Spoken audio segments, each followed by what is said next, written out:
আলু ভাজি করবো আমার ছেলের জন্য, তাই আলু কুচে এনেছি, এখন ধুয়ে নেব। আলু দেওয়া হয়ে গেছে।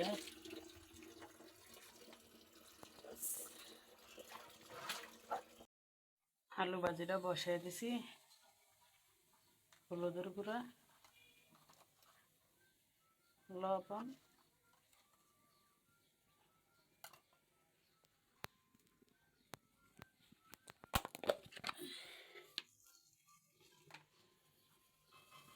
পেঁয়াজ সব একসাথে দিয়ে দিব আর কি। তেলটাও দিয়ে দিলাম কাঁচা। আলু ভাজিটা প্রায় হয়ে গেছে, তাই ধনেপাতা দিয়ে দিলাম। কিছুক্ষণ পরে নামিয়ে নেব।